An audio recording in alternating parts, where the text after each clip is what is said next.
მოგზაურობა უმეტეს შემთხვევაში დადებითი შთაბეჭდილებებითაა დატვირთული ყველა მიცით. მით უფრო თუ, როდესაც ის ზედმეტ ხარჯებთან არ არის დაკავშირებული. 21 საუკუნეში სულ უფრო მარტივია მსოფლიოს არაერთ ღირსშესანიშნაობის ბიუჯეტურ ფასში მონახულება. თუმცა ამისთვის საჭიროა იმ გამოცდილი მოგზაურების რჩევები, რომლებიც დაგვეხმარებიან ზედმეტი ხარჯების თავიდან აცილებაში. განზაფხულის გვიახლოვდება, აგერ აცა მოვა შემოგვიკაკონებს სეზონის ის ნანატრი პერიოდი, როდესაც ჩვეულებები და არდედეგებია, როგორც ვიცი, არაჩვეულებრივი დროა. თადარიგი დავიჭირო და წინასწარ დავგეგმოთ ჩვენი მოგზაურობა, რაშიც აი ახლა დაგვეხმარება სწორედ ეს მოგზაური თორნიკებს უტური დილა მშვიდობის. დილა მშვიდობისა. მადლობა პირველ რიგში. ალბათ გამოწვევისთვის. მობრძანებისთვის და რა ხდება, აი პირველი ეტაპი რა არის, როდესაც ბიუჯეტურ მოგზაურობაზე საუბრობთ ბუნებრივია და იმაზე, რომელსაც მთელი წელი ველოდებით. პირველი ნაბიჯი რა არის ხოლმე? აი ვერ ხვდები ჯერ ქვეყანა უნდა მოვძებნო, ჯერ ბილეთებით მოვძებნო და გავაკეთო არჩევანი ფასიდან გამომდინარე თუ აი რა თქვენგან დარჩევა? სწორი ნაბიჯი. პირველი სწორი ნაბიჯი და ესე ეტაპობრივად რო გავყვეთ. მივესალმებით თქვენს მაყურებელს. მე პირადად ორივენერად გამიკეთებია. ყოფილა შემთხვევა, როდესაც ჯერ მინახავს რომ ბილეთი ძალიან იაფია, მოგიხსენებათ. კი ბატონო. ქართული პასპორტის მქონე ადამიანებს გვაქვს შესაძლებლობა ვიზა ლიბერალიზაციის წყალობით მოგზაუროთ ევროპაში ძალიან მარტივად, გვაქვს პირდაპირ ფრენები, როგორც ქუთაისთან, ასევე თბილისში დაგვემართა რამდენიმე მიმართულება, ამიტომ ყოფილა შემთხვევა, როდესაც მინახავს რომ ბილეთი საკმაოდ იაფია და აქედან წარმოსულა იდეა მეგობრებისთვის შემითავაზებია და ერთადაც წავსვლათ მარტოც მათ შორის. ხშირ შემთხვევაში ასე ხდება ხოლმე. კი, ბილეთიდან გამომდინარე. ბილეთიდან გამომდინარე. თუმცა ყოფილა შემთხვევა ბილეთის ფასი საკმაოდ დაბალი ყოფილა, მაგრამ მეორე ეტაპი არის ის, რომ შევარჩიოთ სეზონი, როდის არის უკეთესი სამოგზაურო და ასევე ზოგადი ფასები გავითვალისწინოთ, სასტუმრო, რესტორანი, მუზეუმები და ასე შემდეგ. ქვეყანა ალბათ რა ბიუჯეტი შეიძლება რომ გვეყოს. კი ბატონო, კი. ძვირიანია, მარტივენაზე რო ვთქვათ, რაღაც შედარებით ბიუჯეტი. შეიძლება ბილეთი იყოს თვითმფრინავის ბილეთი ამ შემთხვევაში იაფი, მაგრამ სახარჯად მე სახარჯად ისეთ ავდიოდეთ დიახ რომ გადავიფიქროთ. თუმცა ასევე შეიძლება ეს იაფი ბილეთი საჭიროდ გამოვიყენოთ გულისხმობ იმას, რომ შეიძლება ჩავიდეთ ევროპაში, მაგრამ გამოვიყენოთ შიდა გადაადგილების უკვე სხვა საშუალებები. მაგალითად, შეიძლება ჩავფრინოთ იაფად რომელიმე ევროპულ ქვეყანაში და უკვე იქიდან იმ ხელა არჩევანია. მატარებელი იქნება ეს ფრენა ავტობუსი, რომ გადმოვიდეთ საზღვრები ღია, მით უმეტეს ამ შემთხვევაში ევროპას უფრო ვითვალისწინებ, ვინაიდან ბევრად მარტივია იქ ჩასვლა ფინანსური თვალსაზრისით. დიახ. აი რა უნდა გავითვალისწინოთ ქალაქთა შორის გადაადგილებაზე, როდის ვიწყებთ ზრუნვას ამ ყველაფრისთვის, აქვს თუ არა მაგალითად ვადები, 3 თვით ადრე უმჯობესი იქნება თუ 1 კვირით ადრე, აი ხوارს არსებობს რაიმე ხრიკები. მაინც ესე ორი ვარიანტი არსებობს რეალურად, ყოფილა შემთხვევა რომ რამდენიმე დღით ადრე მიყიდია, თუმცა რა თქმა უნდა ჯობს რომ წინასწარ განსაზღვროთ. ყველა შემთხვევაში ძვირდება ეს ქალაქთა შორის? არ ძვირდება, იმიტომ რომ შეიძლება მით უმეტეს ევროპაში შესაძაც ამხელა კონკურენცია, ყოფილა შემთხვევები რომ ფრენა არ შევსებულ, ასე რომ ვთქვათ და კომპანიები ცდილობენ ფასის დაწევის საშუალებით მოიზიდონ გზავრები, ასე რომ ვთქვათ. თუმცა მაინც უმჯობესია წინასწარ გქონდეს განსაზღვრული ეს ყველაფერი. აი წინასწარ რამდენი ხნით ადრე? 2-3 თვით ესე საშუალოდ. თუმცა 1 წლით ადრეც მიყიდია, მაგალითად, აი ბილეთის ყიდვის კომპონენტზე რომ გავჩერდეთ, არის სხვადასხვა პერიოდები ფასდეკლებისთვის. ეს არის შეიძლება საახალწლო, შავი პარასკევი, მოგეხსენებათ, სხვადასხვა პერიოდები, როდესაც საკმაოდ წევენ ხოლმე ფასებს კომპანიები და შეიძლება ბევრად ადრე შევიძინოთ ეს ბილეთი. აი, ჩემი გამოსვლებით ცოტა რთულია ხოლმე ბევრად ადრე, რადგანაც წინასწარ კი, კარგია რომ იაფად ყიდულობთ, მაგრამ არ ვიცი ერთ წელიწადში იმ კონკრეტულ დროს რა ხდება და რა. აი, ყოფილა შემთხვევები მიყიდებიათ და ვერ წავსვლათ, თუმცა იმენა დაბალი ყოფილა ეს საფასური. აი, 80 ლარი, 90 ლარად მიყიდებიათ, ვერ წავსვლა და გულს არ დამწყვეტია დიდად. თუმცა ყოფილა შემთხვევებსაც წავსვლა და გამხარებია რომ 5-6 იაფად ვიყიდე ბილეთი. ტრანსფერის შემთხვევაში თუ შეიძლება კონკრეტული მითითებების გათვალისწინება, ჩავედით უკვე ქვეყანაში და უკვე იწყება გადაადგილება, რომ მივიდეთ დანიშნულების ადგილამდე. გულწრფელთ აეროპორტიდან ქალაქში, ხო? არაერთი ბლოგი არსებობს, როდესაც ვეცნობი ხომ ინფორმაციას, რა თქმა უნდა. შემთხვევაში ეს არის ბიუჯეტური, რადგან გვაქვს აქცენტი. ავტობუსის საზოგადოებრივი ტრანსპორტი მით უმეტეს ევროპაში ძალიან მოწესრიგებულია, დასავლეთ ევროპაში განსაკუთრებით და ინდათ სწრაფია და ხელმისაწვდომიც მე პირადად ძირითადად საზოგადოებრივ ტრანსპორტს უფრო ვიყენებ ხოლმე. თუმცა, როდესაც ვჯავშნით სასტუმროს, შეიძლება ეს მივიდოდეთ მეგობრები და ამ სასტუმროში შემოთავაზებები აქვს ხოლმე საკმაოდ კარგი, რომ ვინაიდან ბევრი ადამიანი რჩებით მას სასტუმროში, შეიძლება დიდი ფასდაკლებაც გავიგებთ. ძალიან ხშირად ყოფილა, რომ ვიმგზავრია საზოგადოებრივი ტრანსპორტი და მე რო გადაგვითვლე მეგობრები ყოფილვართ, მივხვდით რომ ტაქსით ბევრად იაფად. კი ბატონო, აი დამოკიდებულია როგორი ტიპის მოგზაურობა გვაქვს. და ქვეყანა ალბათ. სად რა ტარიფია, თუნდაც ტაქსიზე, ხო? კი ბატონო, კი. რას გვირჩევდით? როგორ ჯობია? გაზ ევროპაზე რა ხამ საუბრობთ, რადგანაც მიმოსვლა მარტივია. გაზაფხული თუ ზაფხული? ჩემთვის გაზაფხული. ვინაიდან რა თქმა უნდა უფრო მეტად დატვირთული ზაფხულია, თუმცა ფასები საკმაოდ მაღალია ამ პერიოდში. ასევე ძალიან ბევრი ხალხი მოძრაობს მაღალ სეზონზე და ეს შეიძლება ისახოს ძალიან ბევრ რაღაცაზე, რიგები მუზეუმებთან, გაზრდილი ფასები უკვე რა თქმა უნდა და პირად მე მირჩენიდან ნაკლები ხალხი როდესაც მოძრაობს, უკეთესად დავათვალიეროთ. ხელად რო გითხრათ, ტემპერატურა.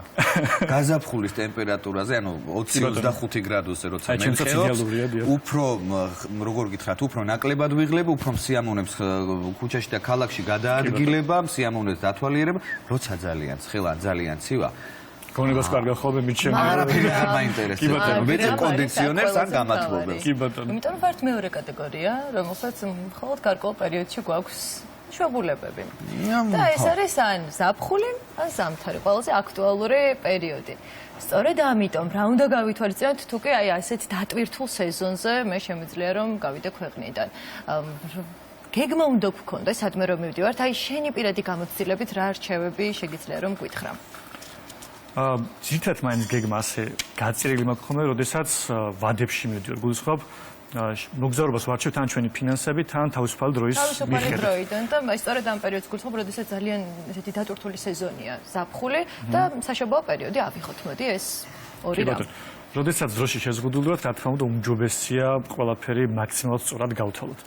მაგალითად, როდესაც ქალაქის სამოგისხდებით და ახლა მოგვიწევია ყველაფერი. როდესაც ქალაქში მოგზაურობ და რა თქვა თებში, ყოველთვის ვარჩევ იმ ადგილებს, რის ნახვაც მაინტერესებს და რამდენად შესაძლებელია ფეხით მოვიარო ეს ყველაფერი. ღირს შესანიშნავია. დიახ, რა თქმა უნდა, ყველაფერს რუკაზე ვსვავ, რის მიხედვით შეიძლება დავთვალო და იგივე სასტუმროს ზუსტად ამის მეშვეობით ვირჩევ, ვინაიდან მაქსიმალურად კონცენტრირებული იყოს ამ ღირს შესანიშნავებთან ახლოს. პრაქტიკულ ადგილას იყოს. მარტივად გადავაადგილდები. თუმცა ხო შეიძლება ეს სასტუმრო უფრო ძვირი ღირდეს სხვა სასტუმროსთან შედარებით. დიახ, რა თქმა უნდა. რომელიც ოდნავ მოშორებით არის, მაგრამ აი ამ დროს საბოლოო ჯამში მოგებული რა შემთხვევაში ვრჩებით? შენ შემთხვევაში ყოფილი ისეთი მომენტი, რომ შეიძლება შედარებით იაფი გარეთ ყოფილა, ცენტრისგან მოშორებით, თუმცა ტრანსპორტირება დილასაღამოს სასტუმროდან ამ ადგილებამდე და უკან იმ ხელა ხარჯია წევლა, რომ პირადად ჩემთვის უკეთესი იყო ცენტრისკენ ყოფილიყავი და ისე დამეთვალიერებინა.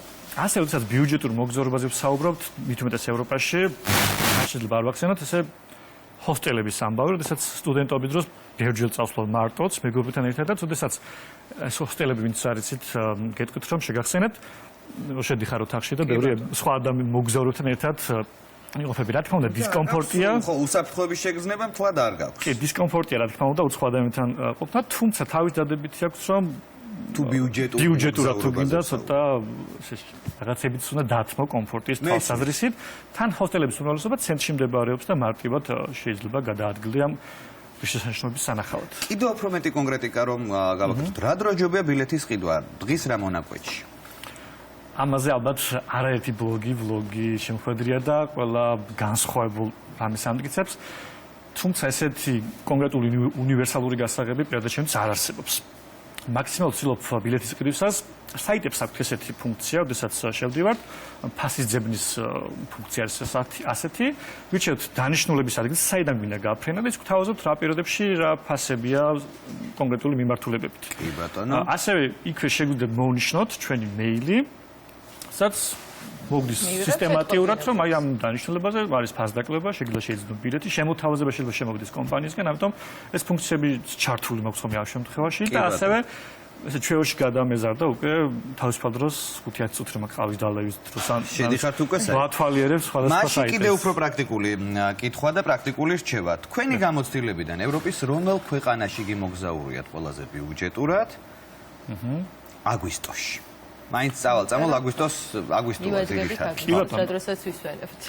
რეკომენდაცია. აგვისტოში მაინც ნაკლებად მოგზაურობ ხოლმე ცხელ ადგილებში, თუმცა 2 წლის წინ სიცილიაზე ვიმოგზაურე და არ მეგონა თუნდაც ბიუჯეტური გამოვიდოდა. ვინაიდან თუ ისეთი მოგზაურები ხართ დაპირებთ წელს მაგალითად აგვისტოში მინიმუმ 4 კაცი მეგობრები წარსულში წყვილებიც მანქანის ქიაობა არის ძალიან კარგი შესაძლებლობა მაგალითად იგივე სიცილიაზე ხარჯებს გაიყობს რა თქმა უნდა მეგობრები საწვავი იქნებოდ მანქანის ქიაობის დაზღვევის და ყველანაირი ხარჯის და ამ შემთხვევაში ისეთი ცხოვრება დიახ რომ იქ როგორც არის ცნობილი ადგილები გიხარ ნათლამამის ადგილები გადაღებული და ბევრი საინტერესო ადგილი არის პატარა დასახლებების სოფლები რომელიც შეიძლება არც ცნობილი იყოს მაგრამ რაც ნახე იშვიათად ვინახავს მსგავსი საინტერესო ადგილები კომბინირებიდან ვთქვით რომ არის სანაპიროებიც არის არქიტექტურაც სამზარეულო რა თქმა უნდა და ყველანაირი ტიპის ძირითადი რაღაცები ისე მარტივად ჩამომითვალეთ მე ეს მაინტერესებს მე რო ჩავდივარ კი ბატონო ჩემთვის თავარი იყოს ბიუჯეტური კარგად ვჭამო ბიუჯეტურად ვჭამო ბუნებრივია ღირსშესანიშნაობები მაინტერესებს რასაკვირველია კარგადაც მოისვენო და დაისვენო აი სიცილია ჩემთვის ცხელოდა რა თქმა უნდა თუმცა თუმცა ესეთი საინტერესო და კარგი პლაჟებია შესაძლებელია იქ კარგად დაისვენოთ. კიდევ რომელ ქვეყნებს გავწევდით რეკომენდაციას? მაგალითად, საერთოდ შეგვიძლია რომ აგვისტოში ვიმოგზაუროთ. აი 3-4 წლის წინ რომ დაგესვათ ეს კითხვა ბიუჯეტურ მოგზაურობასთან დაკავშირებით თავისუფლად გეტყოდით აღმოსავლეთ ევროპის ქვეყნებს შედარებით. პრაღაც მაინდამაც ძალიან აღმოსავლეთ ევროპის, თუმცა ეს რომელიც ქართველებმა ასევე კარგად ავითვისეთ, ვინაიდან ფრენ საშუალებები გვაძლევს ამას. თუმცა ცოტა ეკონომიკური თვალსაზრისით უკვე გაძვირებულია ეს ქვეყნებიც. კი ბატონო. იგივე მონტენეგრო ისეთი სალაშქრო ადგილებია, მე ხომ მოლაშქროა პირველ რიგში ეს ადგილები რომ მაინტერესებს ხოლმე. თუმცა ფრენებისგან გამომდინარე ნაკლებად იაფი დაგვიზრდა ამ შემთხვევაში. აგვისტოს როცა ვიღებთ სიცხის გამო მე მაინც შედარებით ჩრდილოეთ ნაწილებს ვარჩე, რაც ნაკლებად ბიუჯეტური, ამიტომ ბიუჯეტური თვალსაზრისით პორტუგალია არ არის ბიუჯეტური? არ ვარ ნაყოფის ხათაშორის ახლა მქონდა ბილეთი ნაკედი და პორტუგალია არის გრილი ზაფხულში, აგვისტოში, საკმაოდ ბიუჯეტურია. აქეთ გაძლევთ რეკომენდაციას. ბატონო, სიამოვნებით მივიღეთ. ერთადერთი მთავარია მგზავრობისას მაინც ყურადღებით იყოთ თვითმფრინავის ბილეთის ფასზე. სწორ დროს თუ შეიძენ, დამერწმუნეთ, სიგრილეა, ფანტასტიკური ტემპი, არაჩვეულებრივი ჰავა, იაფია კვება და სანახავი ნამდვილად ძალიან ბევრი და კარგი. სამხრეთ ნაწილი თუ ჩრდილოეთი უფრო თქვენთვის. კონკრეტულად იყო ლისაბონი და პორტო. ქალაქებში. კი ბატონო. ეს რაც მოვასწარი, შესაბამისად რეკომენდაცია რაც შემიძლია ჩვენს მაყურებელს მივცე საკუთარი და პირადი გამოცდილებით, ბიუჯეტური მოგზაურობით და კარგით, რადგანაც ხო მარტო არ ვიყავით, მეგობრები ვიყავით და ოჯახი, ძალიან ბიუჯეტური გამოგვივიდა, რაც თავარია სანახავიც ბევრია და შესარგებიც. ასე რომ გირჩევთ რომ იმოგზაუროთ. რა თქმა უნდა, სიაში მაქვს თასაკვირი როგორც ვთქვი, სიცხე ჩემსავით არ მიყვარს სიცხე, მაგრამ სიცხეში მოგზაურობა და ამ იდეალური დაბალანსებულად აი რაც უნივერსალური რეცეპტი თუ არსებობს, ასე რომ დავარქოთ, მაგალითად აი რამდენი თვით ადრე სჯობს ბილეთის აღება? 2-3 თვით, 5-6 თუ აი როგორ შეიძლება? მაინც ქვეყანას გააჩინა ხოლმე კომპანიას. აქცენტირაზე გავაკეთოთ ხოლმე ასეთ დროს. როდესაც იდეა მაქვს რაიმე ქვეყნის ყოველთვის ვათვალიერებ, შეიძლება თვებით ადრე. ჩასაფრებული ხარ. ჩასაფრებული ვარ, შეიძლება ასე ითქვას. დამოკიდებულია იმაზე, ამ კონკრეტულ ქვეყანაში რამდენი კომპანია ოპერირებს, გულისხმობ ავიაკომპანიებს, ვინაიდან კონკურენციის თვალსაზრისით ერთმანეთს ეჯიბრებიან, რომ ნაკლები ფასი იყოს. მაინც თვებით ადრე, ანუ 3-4 თვეა ჩემთვის ასე რომ ვთქვათ. კი ბატონო.